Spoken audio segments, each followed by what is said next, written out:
We have one mission at ZOE, which is improve the health of millions. And so we looked at each other in the exec room, literally sitting in that room and thinking, are we really improving the health of millions? And that was a genuine question we asked ourselves. And there were a couple of reasons we all answered no. We're not yet fulfilling our mission. We're not yet reaching the amount of people we want to reach. The hardest part isn't always knowing I shouldn't eat chocolate cake every day. The hardest part is sometimes committing to this every day, day after day, when I'm tired and I'm watching TV at 9 p.m. and all I want is something sweet. And so a lot of the behavioral shifts we're trying to do is how can you add things to your plate that will over time displace some of the other things that are maybe less healthy, but really focusing on what can you add to your plate to reach your fiber goal, reach your protein goal, and so on. Julie Pons is the Chief Product Officer at ZOE, the personalized nutrition company built on the world's largest nutrition science study. In 2025, she helped make the highest stakes product call in the company's history, rebuilding the app from the ground up, removing the at-home tests as the point of entry, and reframing the ZOE membership as an access point for millions. Julie, welcome to Reclaim. This episode of Reclaim is brought to you by Future Digital. At Future, we partner with the next generation of category-defining health brands to scale through paid media, lifecycle marketing, and performance creative. If you're building a women's health or family brand, and you're looking for a growth partner who knows your category, visit Scale with Future to start the conversation. Now, let's get into it.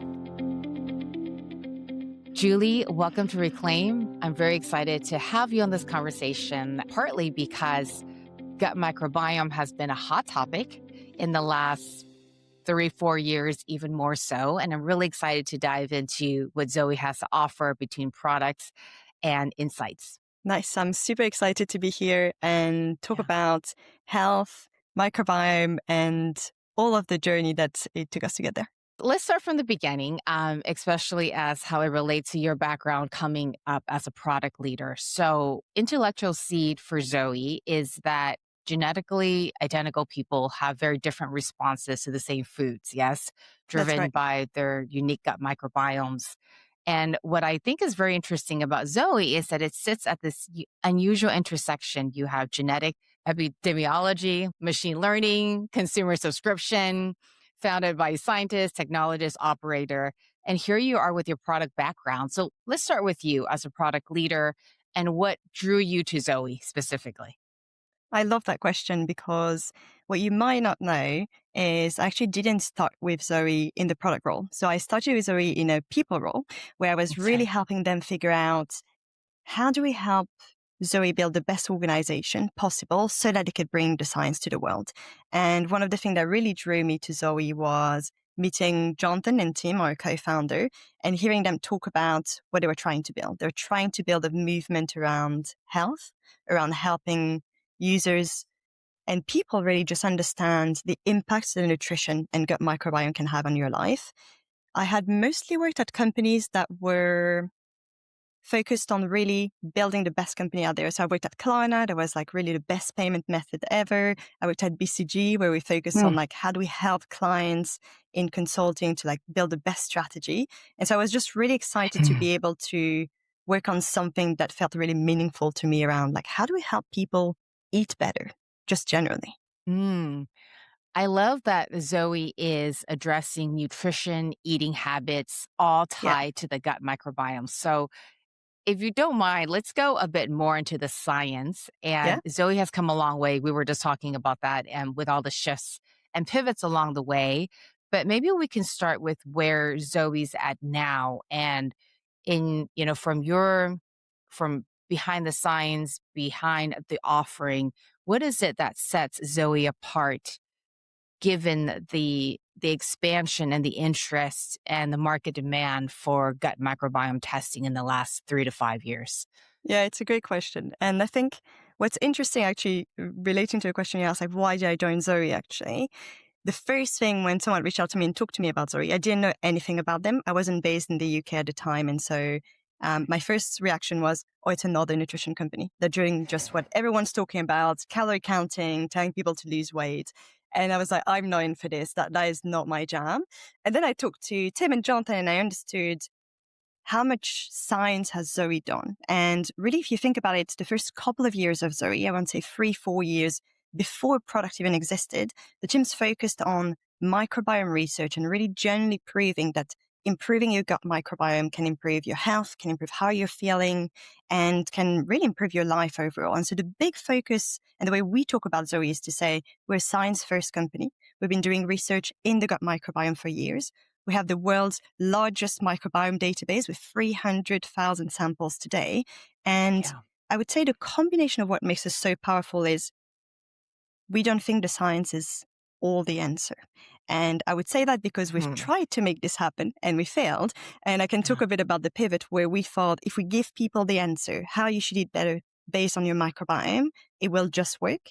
And it didn't. What we focus on now is bringing the science, but also coupling it with behavioral science. Like, how do we actually help people stick with the habits that they've decided themselves they wanted to do? So I want to eat better.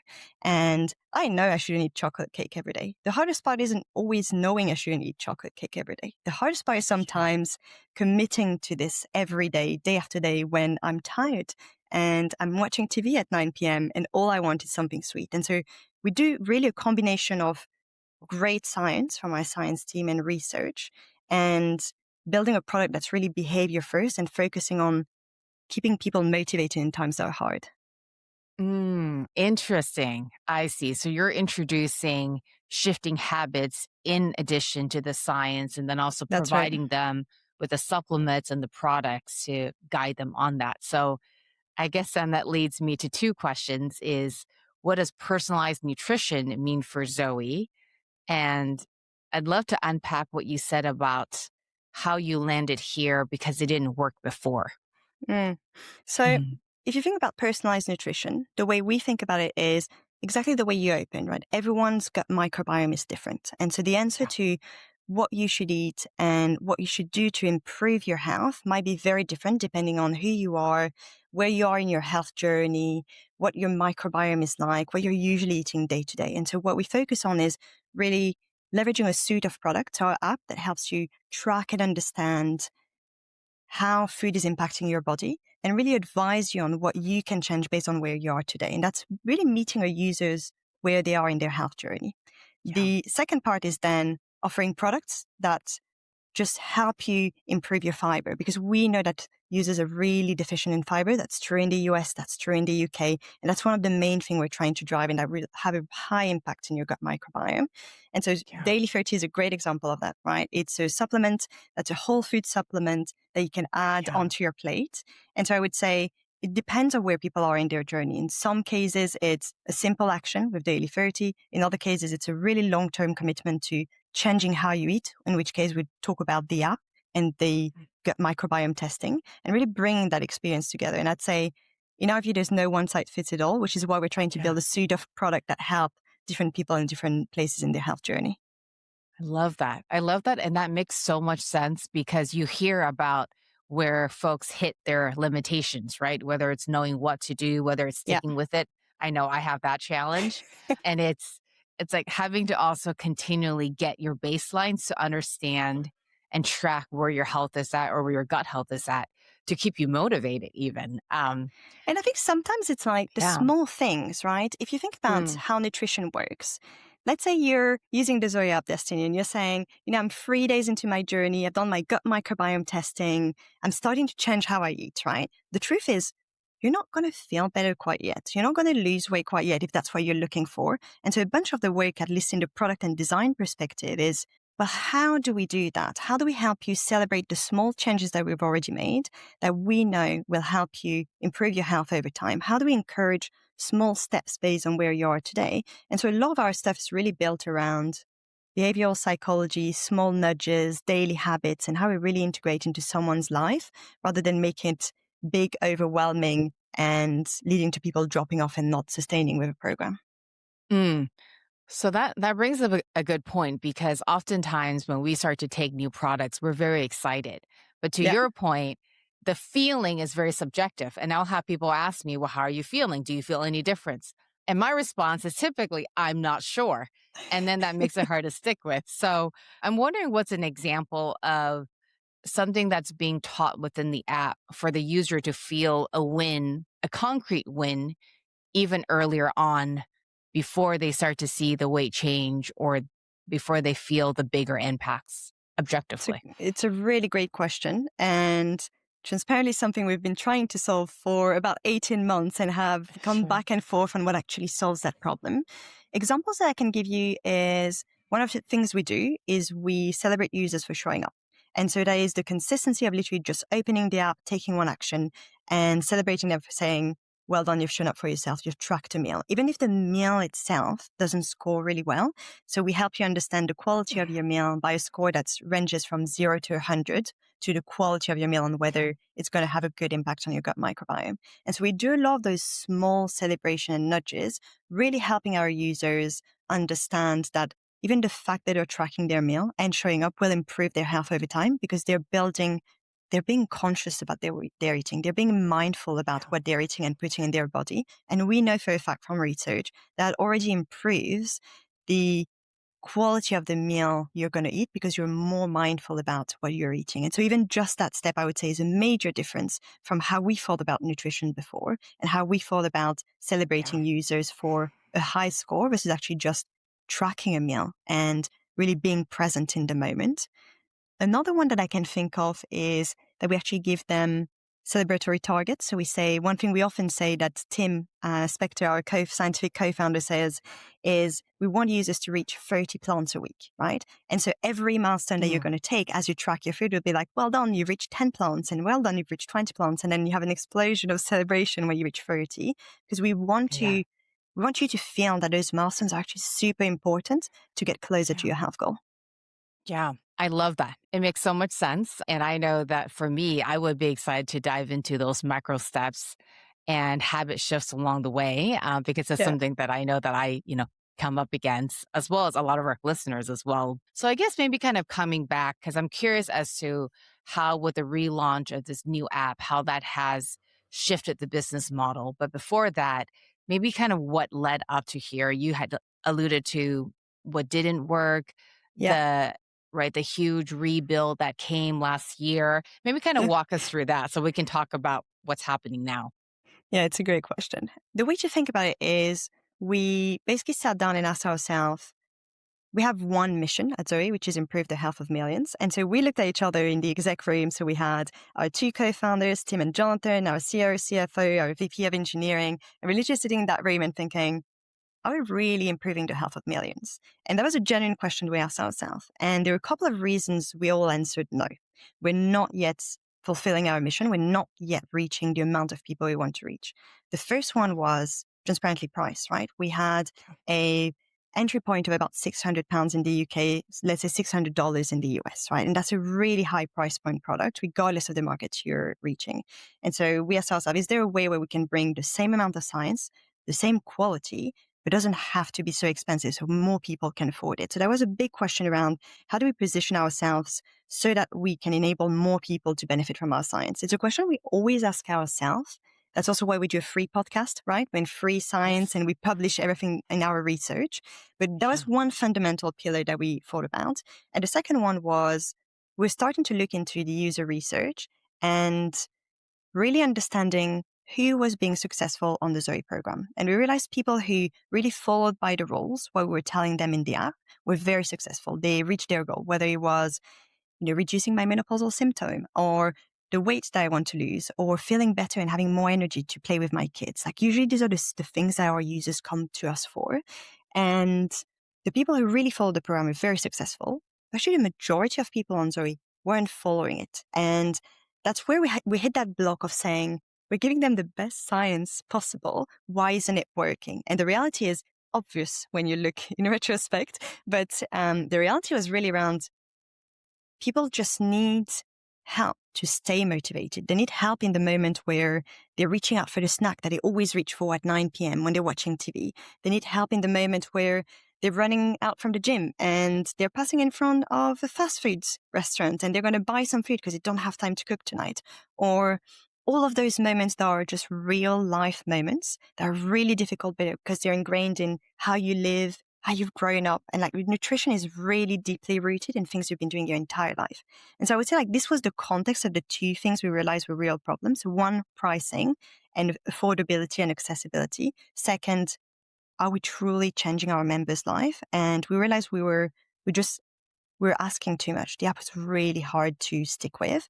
And so we literally did a 180 and we said, okay, well, what if we were redesigning this app from scratch? I'm talking like a blank slate of paper in a meeting room, absolutely nothing but pen and paper. And then we asked ourselves, well, if we built it behavior first, if we built it with the idea that the hardest thing for our members is sticking with the habit that they've decided they wanted to do, how would we redesign it? And so a lot of the things we've then done in the new app are anchored around this daily habit loop and encouraging our members to show up, encouraging our members to think and be mindful about what they eat, because we think actually taking that first step and taking it every day is the most important thing they can do.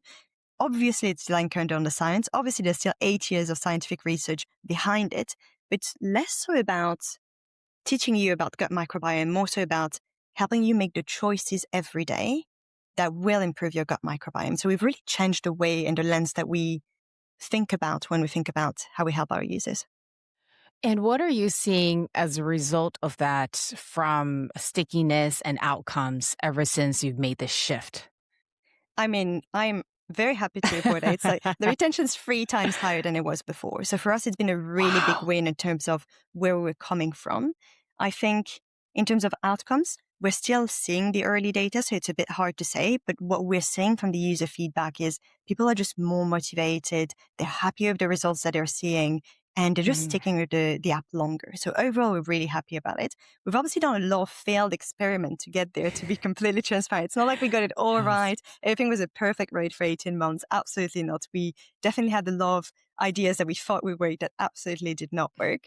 But we're really happy around the ability to help people focus on the motivational part rather than just the science. And don't get me wrong, it's hard because there's a lot of noise out there in nutrition. There's a lot of Yeah. noise about what's right, what's wrong, UPFs everywhere. And so we're also trying to demystify this and explain this in a simple term that anyone can understand Mhm. while keeping you motivated. I think the balance of both is always a challenge for us. Yeah. And for the listeners, just to have clarity around this, with the app relaunch, Zoe no longer required the gut test with it, correct? It That's was right. app usage, intaking their data. And is it a free app or was there a paid uh, subscription at some point? Yeah, so it's a great question. It depends on markets, is the honest answer. So we are testing different pricing models. And so this is something that evolves always in terms of how we want to do it. In the US at the moment, it's a free app. And so the way we do it is to say, we want users to be able to try our app and decide for themselves whether it works for them, because we have such confidence that our science and our app are awesome that we think people will want to stick with the program and actually keep up with it. And so the way we thought about it from a strategy perspective is stuff we're still playing with. Should it be a trial? Should it be a free app? Should it be a paid membership? So all of these are things we experiment with on a constant basis to land on really something that is sustainable for us from a business standpoint, but also accessible as possible for all our users. So this, I would say, free today. We're always playing with this, trying to figure out what's the right model. The most important for us is we're not yet famous in the US as much as we are in the UK. So in the UK, we've got a big brand, way more present because of our co-founder and the brand that we've built over time. In the US, we're really trying to say, you don't have to trust us because you don't know us. We get it. You're not going to trust us, but try our Mm. app, try our science, and you'll see you'll get the results that you want. And I'm curious if you want to go into this and Yeah. if you want to share, what is the level of product adoption? So even coming through and using the app for free, seeing results, what percentage of folks end up buying products and or some way comes in and monetizes even with a free membership? So on the free membership, great question. I would say, again, it depends on market. So we're live in the UK, Netherlands, Ireland, and the US at the moment. And in some markets like the UK, we're only on a paid membership, right? So what we look at is how many people convert after a 7-day trial. So they do a £2.30 trial and then they convert after 7 days. And at the moment, it's actually one of the metrics I look at the most. Like, is the app good enough that people actually convert after using it 7 days? And Yes. in those markets, we have about 50 to 60% of people who convert. And so that tells us Wow. it's well above what other brands have. Usually the target is Yeah. about 35 to 40%. I still Yes. think we can do better personally, but we'll see how Wow. far we get there.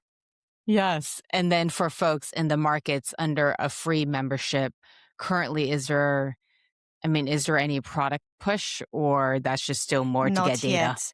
At the moment, we're Okay. still at the data stages, and that's why we don't have a good benchmark for what it would look like when we start thinking about like monetization, different products, how we bring product lines together as well. So in the UK, we Yes. bring our prebiotic range together with the gut health test and the app as a cohesive product offering. We don't have all of this offering across all markets yet. And so the UK is Mm, just more mature than the US, Ireland, or the Netherlands, for example.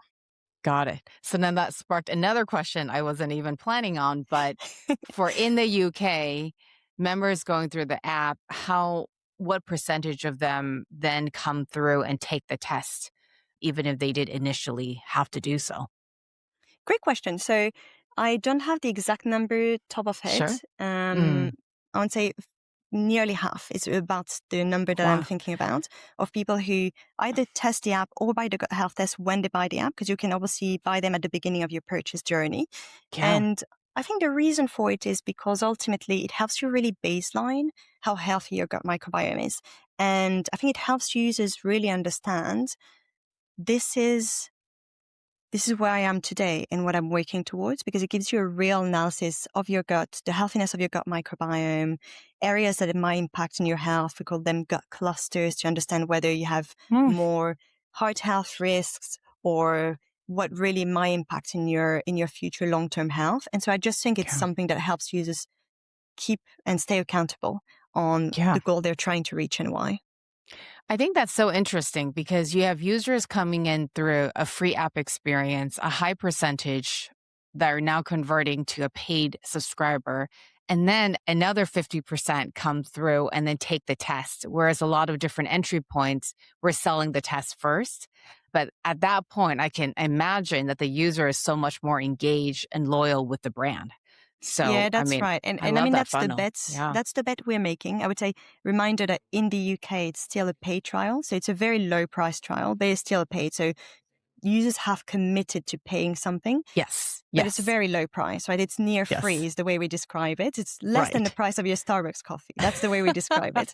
Yes. And so yes, the idea is we believe enough in the app and believe enough in the science that we think we can convince you within your first week to actually stick with it over time, Yeah. rather than having to do a lot of upfront marketing to sell the app, sell the Yeah. concept, and convince you to spend like quite a lot of money upfront if you're buying a gut health test. And so that's the bet that we're Right. making, at Right. least from a funnel perspective.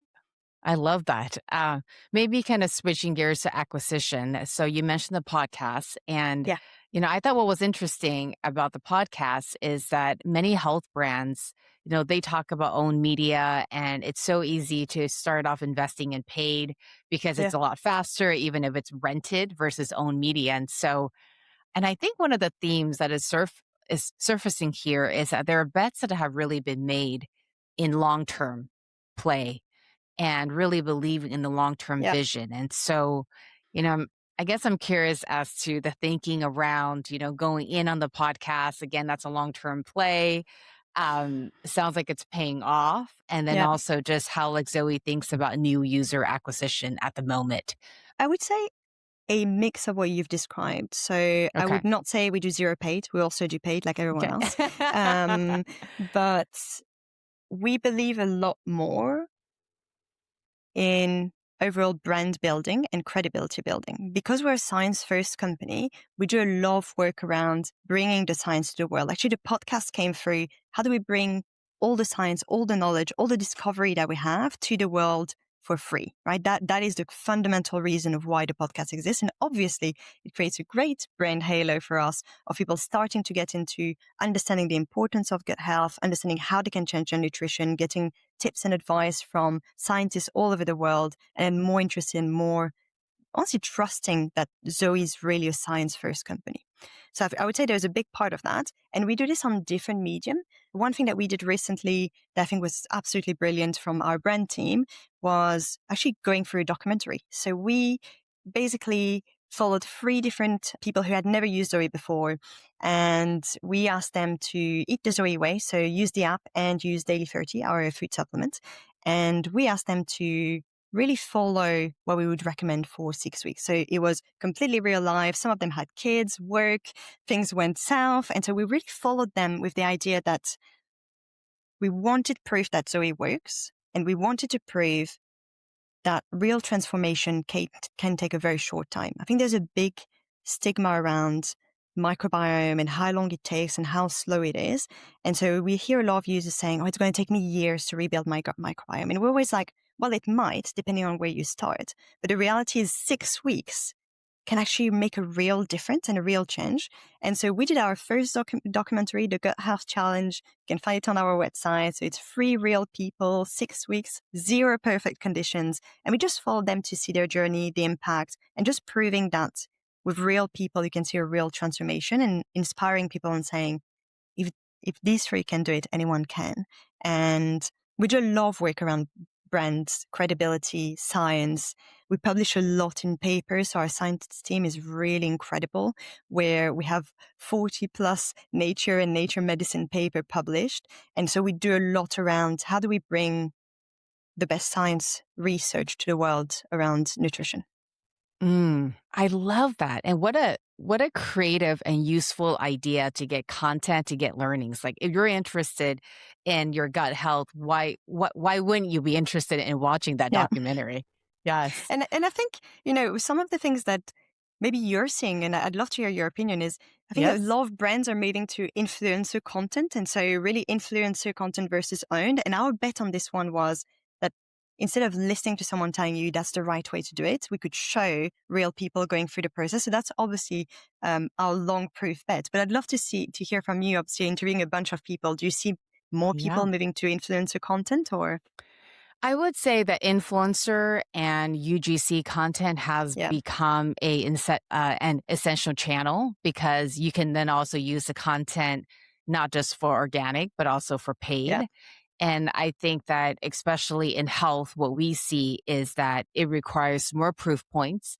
It requires Mm. more nurturing and more education. So if a brand can invest in both own media and just doing very creative projects like this, longer form content, in addition to creator and UGC content, that would be so powerful, right? Yeah. And it's, in terms of order and priority, it just really depends on what stage the brand is at. But if you're bringing something that is so brand new and so innovative into the market, you really need both over time. Yeah. That Yes. was some of our conclusions as well. And I would say we probably index more heavily on the brand building content, long form, and really educational piece. And that's mostly Yes. because 5 years ago, gut health wasn't as big as it was today, or as it is Yes. today. And so there was a lot of Yes. education that happened behind the scenes for sure. Yes, exactly. And I think, there are theories. I guess my theory is that if you can have someone sit with long form content, that relationship is going to be so much deeper. But then Yeah, you have millions of people who are scrolling on Instagram, and they will watch, or on TikTok, and watch that 30, 45-second clip talking about why their gut health has changed. So it's like you have to reach people through different access points and where their attention span is at that for moment. sure. Right. For sure. Yes. We didn't really talk about this, but I had noticed that there was menoscale on your website. And I was just kind of curious if that's something we wanted to touch on or not, just because menopause has also been having its moment over the years. But is that a newer, older offering? Curious kind of where that sits, or even if we want to go into that. I can definitely touch upon it. I would say one of the reasons we introduced the Menoscale on our website, which is really test that helps you understand menopausal symptoms and where you are on what we call the Menoscale to understand whether menopause is causing some of the symptoms that you have. And Yeah. the reason we invested in it is because as we're going through the results from some of the research that our team was putting together, well, on whether ZOE as a diet is effective and whether using our app is effective to improve your health, we actually realized that for people who were menopausal or perimenopausal, they were able Okay. to reduce their symptoms by, I think, something like 30 or 40% from when they were before by eating the ZOE way. And so we felt that this was a good way to steer and tell them, food can actually solve a majority of your problem. It won't solve them Yes. all. There are plenty of other things that you can do, but we felt it was a good way to say, if you're not feeling quite right and you don't really know what to do, maybe you should start with food. And our chief science officer, Professor Sarah Berry, feels very strongly about this and has been talking to us about how much we can do in the menopause and perimenopause space. And we see a Wow. lot of users coming to us who are saying, signs of fatigue, brain fog, and really trying to find themselves again. And so that's where Yeah. it came from, really, because we generally believe that we can help them through food. I love that. I love that so much. And I know that this has been a hot topic among my Yeah. community, among the folks that, we work with. And so I'm personally very curious to see where this goes for Zoe. And I was also just, curious about like where the emphasis was on given all your updated initiatives, right? Yeah, yeah. And it's basically for us saying we really think we can help, and we really think that we can help you reduce your symptoms, and you should try with food. Why not? Yeah. Yeah. I'm curious as to what's next. I know we talked about a lot of revamps and new moments, and a lot has been happening over the last year. But you've now been with the company for a couple of years, so I guess really Yeah. like two questions there. Among the shifts, among the pivots, what's been the surprising moment that you weren't planning on, and then two, like what's coming up and next for Zoe that you're so excited about? What's been the surprising moment? That is a really great question. I think maybe the Yeah. surprising moment I'll pick is in the early days of the redesign of the app, we had a belief, which we have not changed our mind on, which was that we could get users to really use the app once a day, and that will be enough for them to build a habit. And so we're Hmm. really saying all it takes is snap a meal. We have built a very fast logging through photos, and we're really excited about this. And we're saying all it takes is snap a meal. No worries, you don't have to do all your meals, and we'll help you improve this over time. And actually, we realized that that was a big mistake. The reason it was a mistake is Mhm. because it wasn't helping people build a habit. It wasn't helping people build a connection between every time I have food, I should take a picture of it, or I should be mindful of it so that I can then get better advice on where I am baseline on my diet and how I can improve it over time. And so I would say one of our big surprise was one of the big bets was this one, and it really didn't pan out. And so we now focus a lot more on encouraging users to snap all their meals and really tell us about everything they're eating while staying being Hmm. positive and joyful and avoiding the stigma around food. And that's the hard line that we're trying to focus on. And as a result of that, I would say the learning that we had was because nutrition is so much about the motivation, some of the things we were talking about earlier, one of the big things for us was how do we reduce the amount of effort it takes for you to track your food? If we're asking you to track all your meals, it's a really hard thing to be asking you to do. And so how do we make this as simple and as fast and as possible? And so if you think about the product design and engineering team, we probably spend 6 months on one feature, which is how do we let you take a picture of your food and make sure it's a magical experience? It's fast. You get the right Hmm. ingredients, the right weight. It tells you something that's special about the food. So one of the things we obsessed over was if you're eating something that's ethnic, I'm French, I love to eat ratatouille. How do we make sure that title comes out this way and really recognizes the meal? And how do we make that magical experience for you? So we had a lot of focus around some of these.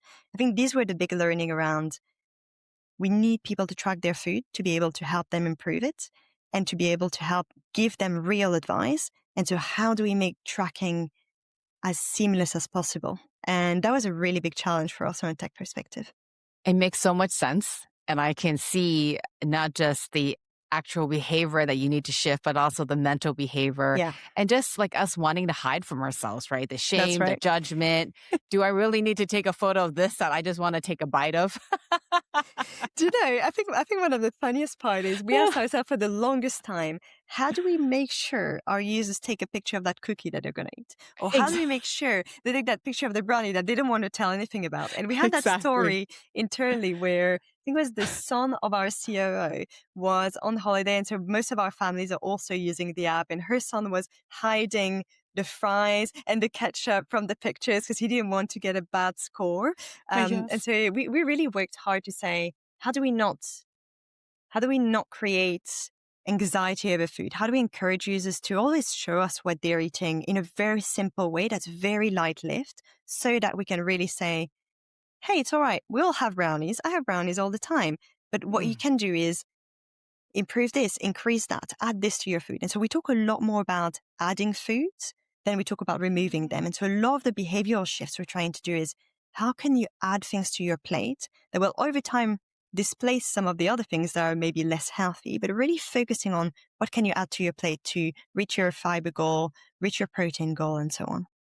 Love that reframe.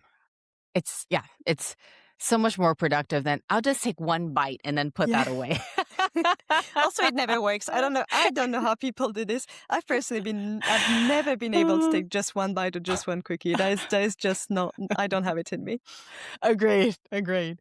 So, something that I really appreciate and what I'm hearing is that Zoe is not afraid to learn and to keep making refinements, just even what you shared now and tackling this product problem or product opportunity. So what's next for Zoe? For us, the big focus is how do we make the advice really personalized to you? How do we make sure that we learn from you and we learn from every step that you take in the app so that we help you not only stay motivated, but we give you the best advice that's possibly out there? There's obviously a bunch of research from the science side of thinking, how do we link mental health and the gut-brain axis? And so we're doing a lot of really exciting research around how do we think about gut health? And then for me, it's really how do you connect all those pieces in the app to really help our users? I think one of the main challenges is always science takes years, right? And so how do you think 3 years ahead when products takes days or weeks to build? And how do we influence each other? And how do we work together to get that out? But I would say thinking through gut-brain axis and really thinking through personalized advice in a way that's really useful for users, but doesn't take the joy out of food. Yeah. Love that. I love that so much. And I guess our final question and why this podcast is called Reclaim is, what is Zoe helping their customers reclaim? Well, I mean, for me, this is almost an obvious question. So I love that question. Yeah. I would say their faith in their food, really. Like we want, Wow. so many people have been told so many contradictory things about what they're eating. UPFs, everything's out there, should stop eating, count calories, focus on protein, focus on fiber. And so what we're really trying to say is hand that power back to them and say, you can decide, you can own your own health, you can own your own food, you can trust your own choices, and we're going to give you the information and the motivation to keep going at it. I love it. Well, thank you so much. And I can't wait to share this content, this conversation with our community. Super. One more thing. Reclaim reaches founders, operators, and investors, building the future of health and wellness. If your brand wants to be in front of this audience, sponsorship slots are opening up. Reach out at support@scalewithfuture.com. The link is in the show notes.